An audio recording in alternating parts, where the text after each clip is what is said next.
Today we're going to talk about protecting crypto assets. Thank you for 77 subscribers. We did briefly hit 69 and I screenshot it, but then we quickly passed that.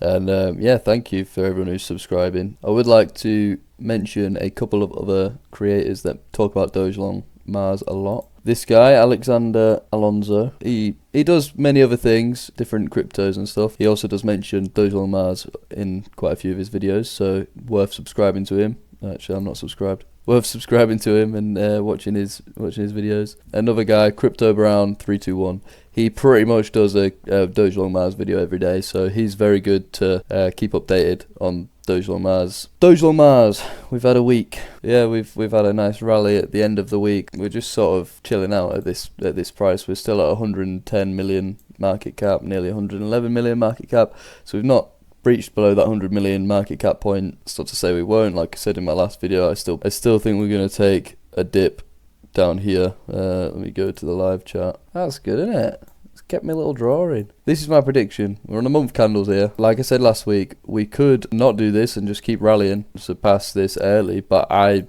honestly don't believe that will happen. So I reckon we're going to take a dip, and then around this October we're going to start rallying. We might see a pump in the coming days. We've got 5 days now until Trump is in office. We could see another Trump pump when he's in office. My prediction still stands. Whether we might have a Trump pump up to these levels, yeah, potentially, maybe even this level if we're lucky, or if we're super lucky, we might have a Trump pump up to here. But my prediction still stands that we're going to take a dip before this October, and then we're going to rally. If you want to look at the prediction price, go watch the last video. On to the actual subject of the video, protecting your crypto asset. The first thing, only invest what you're willing to lose. That can be a variety of different amounts for various different people. You have different tolerances on loss as separate individuals. So you might earn 50 grand a year and another guy might also earn 50 grand a year, but your tolerance for loss could be £50, £500, whereas his tolerance for loss or her tolerance for loss could be 5 grand, 10 grand. It is just down to the individual investor. You should not invest what you're A, not willing to lose, and B, not willing to watch go down to a point and then decide, I can't take any more loss, I'm going to withdraw. If you've put, say, 5 grand, 500 quid, 5 grand into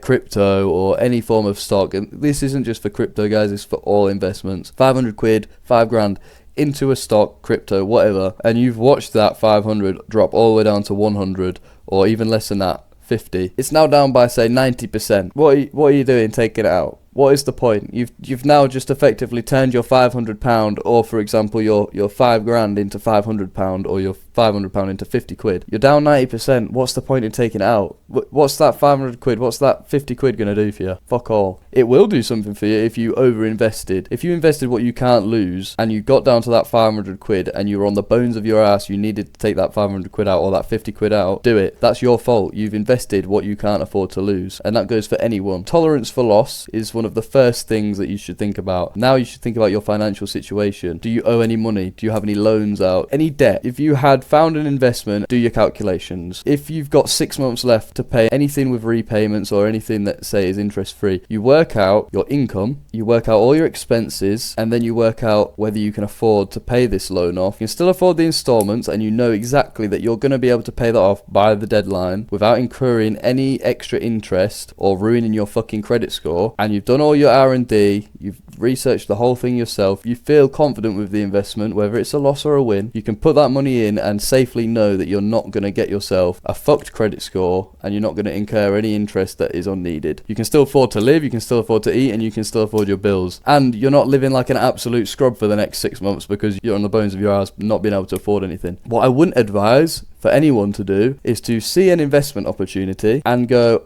I've got no money, or I've got only 200 quid. I would love to be able to put 5 grand in there. Let's get a loan out. Terrible idea. The reason why isn't because, you could turn your loan into a 100x. We've all probably been there. We've all had that thought process. But even if you can afford that loan, it's just not worth it. Invest what you can afford at the time. What you'll find is if you say you take out a 5 grand loan, for example, and you put it all into this investment because you wanted to get in then and there, That right there's FOMO. What you tend to find 9 times out of 10, it's sod's law. You'll invest that $5,000 and then the price will dip and you'll think, I wish I had have just waited, because it might even take 5 to 6 months for this dip to occur. But then you'll be sat there thinking, God, if I'd have invested this $5,000 now, I could have had 10 times more the shares, the cryptocurrency that I had bought back then. And then you'll start to realize, wow, if I had have waited 6 months, I could have created a savings plan in order to save up enough in order to buy that amount of shares, crypto or whatever anyway, without taking out a loan and without having to pay interest back on the loan. And if your investment goes tits, you still got to pay the loan off. So whether you can afford it or not, it's just not worth it. It's not a good idea. And like I said, it is FOMO. Someone said on a video once, I wouldn't be able to mention them in this video because I don't have a fucking clue what video it was. But they said an investment or a forex trade is like a taxi. And if you miss the taxi, you don't go running after it, do you? You wait for the next one. And that's the same with investments.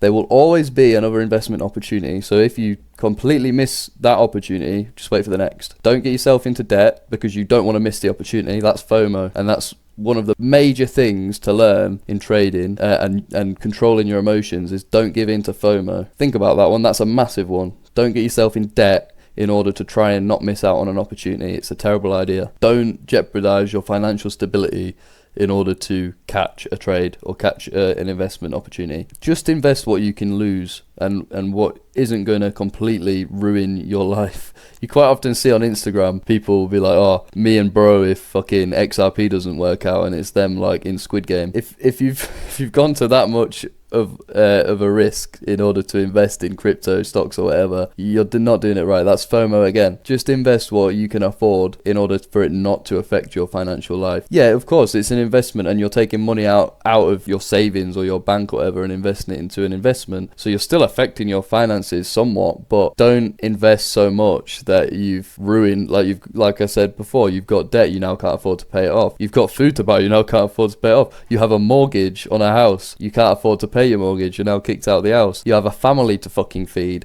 Your wife's left you because you've over-risked all of your fucking income and you have no money left over. You're a fucking idiot. Don't jeopardize your life in order to try and get rich. Be sensible about it. Take calculated risks. Like I said before, work out everything and then what's left over you can invest. Simple as that. Don't work out your expenses and your income and go, right, fuck my expenses, I'll just go all in on crypto because it's going to pay off this month. No, it's not. If you think that, I'll go all in because I know it's going to go up this month, you're full of shit. No one knows it's going to go up whenever. It's unpredictable. That's the scary part of the market, but the beauty of it is that no one fucking knows, and people can have opinions on whichever stock, whichever crypto, but in reality no one actually knows. You can only do calculated research and then calculate your risk accordingly. This one goes without saying, just don't give in to like phishing tactics or any form of scams online. It doesn't take a fucking smart person to realize that if someone's asking for your crypto key, it's probably a scam. Just don't give it away. I'm not going to go into the whole internet safety thing here, but if you're thick enough to fucking do it, then you shouldn't really hold crypto anyway. There's people out there that are smart people and they've just got no common sense. Just don't give in to stuff like that. Always double check everything. A massive thing in protecting your crypto assets. If you have, for some stupid reason, gone over your budget on investing in crypto, let's say you can still afford to live, but you've got debt or whatever, and you need to pay that shit off, and you've calculated your income and you're short, protect your assets first. Or hear me out, if you've invested loads and you think that you've gone over and you've just invested, work out how much it is and liquidate that shit as soon as you can before the market moves down. If it moves up, brilliant, you're lucky, you're a lucky guy. You know, it's not worth the risk. Take out what you need in order to cover that shit. But if it's too late for that point, bust your fucking bollocks, work the overtime, work however many hours it fucking takes, pay off your fucking shit and protect your assets. Because your assets are the things that are going to get you out of working all of these fucking stupid overtime shifts. But if you've done your calculations accordingly, you should just be able to work your normal job and not have to do shitloads of overtime because you're not a baboon. Yeah, I think the most important point to emphasize is don't get yourself in a situation where you've invested in something that you truly believe in and you're having to sell it early at either a loss or a break even or even a tiny profit because you cannot afford to wait. If you can't afford to wait, you've done something wrong, because you've invested too much, quite obviously. If you're sat there thinking, fuck, I need this money now, I have to take it out early because I can't afford to wait, I've got this to pay, I've got that to pay, you've overinvested your money, and you shouldn't have done that to begin with, and now you're having to sell your prized assets that you are so confident about in order to pay off your stupid fucking loans. Don't be an idiot, don't overinvest, and then you can keep your fucking assets and sell them when the time's right. Sell them when you've reached the price that you set yourself when you first invested in them, not when you have to sell them because the fucking mortgage company is up your ass and you're going to lose the house. Now, I think the last point I'm going to make is have low expectations. Don't think everything's going to go tits up, because then you'll never invest, but set your targets to what your research suggests, but then have low expectations. If one of your investments crashes out and you lose everything on that investment, don't sit there and be mad at yourself and think, oh, investing's a scam, I'm just going to lose everything, and then all of your other assets you decide to sell because you're thinking, oh, I'm just going to cut my losses on everything because I lost money on this one, which means I'm going to lose money on everything because the whole market's a big scam. It's not. This is where some people, they say that 95% of investors or traders lose money when using short-term strategies. So this is people that get into the crypto space because they've heard a lot of speculation about it, and they think that they're going to be that 1 in a million fucking chance that's going to put £100 punt in, put £1,000 punt in, and they're going to fucking turn that into £1 million within the matter of less than a month, and then they drop by 50%, and they think, oh, this is a big scam, I should never have listened to fucking Jeffrey at work, and they take it out, they blame Jeffrey for their losses, but they've literally left it in there for 3 weeks, saw a decline and thought, fuck, I'm getting out. And this is why a lot of people quit. They see an L, they see one L or a few L's in a row, and they think that's it, that's the whole market. Well, you've got to look at the type of shit you're investing in. For example, Doge Long Mars, yeah, I believe in it, yeah, I think it's gonna be fucking huge this year, but for a new investor, this is a fucking stupid idea.